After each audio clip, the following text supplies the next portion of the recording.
बुरा ना मानो होली है। ये कहानी है औरंगाबाद शहर की। औरंगाबाद में किशोर रघुनंदन सोसाइटी में फ्लैट लेकर रहता था। किशोर एक आईटी कंपनी में जॉब करता था। उसकी अभी तक शादी नहीं हुई थी, लेकिन उसकी सैकड़ों गर्लफ्रेंड्स थी। ऑनलाइन चैटिंग के जरिए किशोर बहुत सारी लड़कियां जाल में फंसाता था और उनके साथ एंजॉय करता था।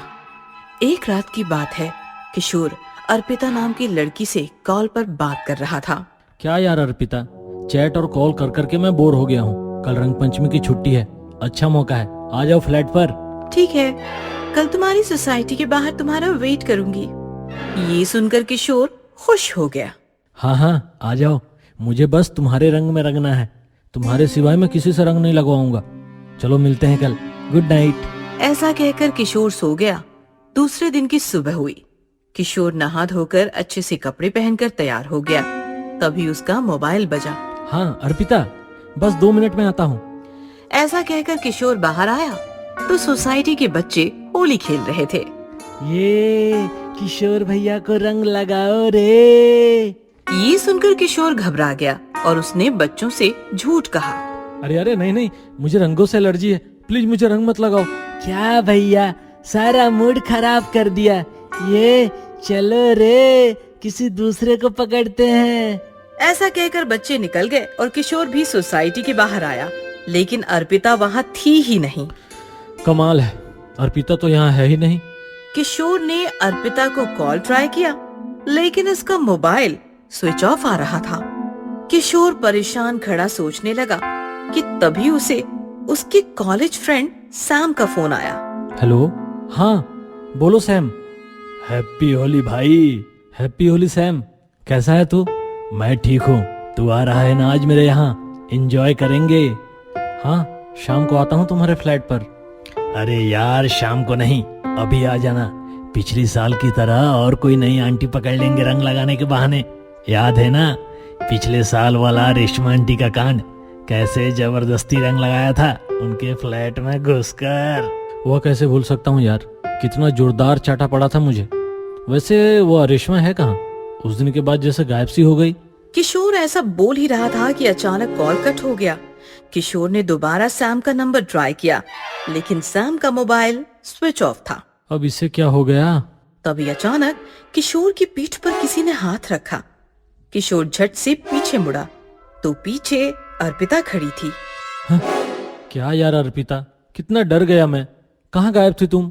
अब सारी बातें यही करनी है या ऊपर फ्लैट में भी जाना है? हाँ हाँ चलो, मेरे गाल कब से तुम्हारा इंतजार कर रहे हैं।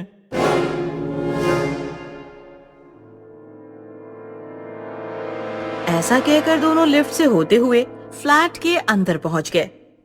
तुम्हारी पिचकारी तैयार है ना? आज जमकर होली खेलनी है हमें। ये सुनकर किशोर उतावला बन गया और अर्पिता की तरफ बढ़ने लगा कि तभी उसका मोबाइल बजा। यह सैम भी ना? एक मिनट अर्पिता। हाँ सैम बोल। व्हाट? कब? कैसे? किशोर ने जब कॉल कट किया तब वो काफी सदमे में था। क्या हुआ? अर्पिता, मैंने तुम्हें सैम के बारे में बताया था ना, उसकी सोसाइटी से कॉल था। सैम का मर्डर हो गया है, पता नहीं कैसे।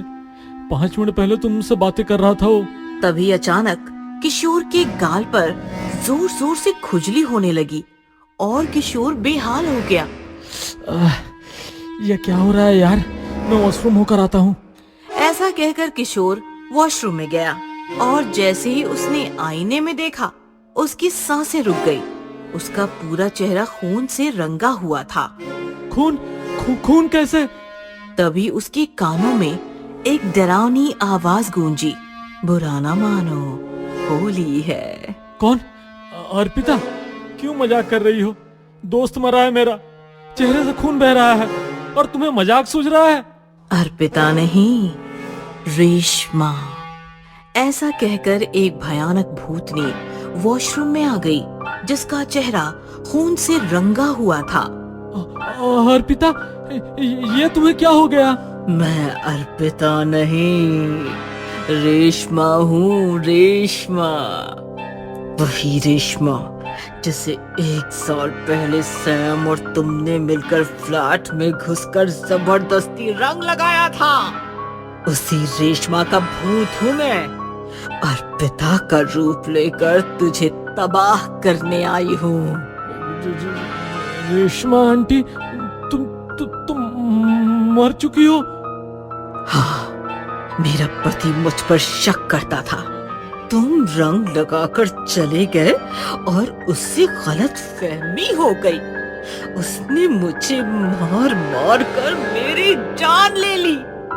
उसे और सैम को तो निपटा दिया मैंने। अब तुम्हारी बारी है। आंटी, माफ कर दो, गलती हो गई। लेकिन रेशमा नहीं मानने वाली थी।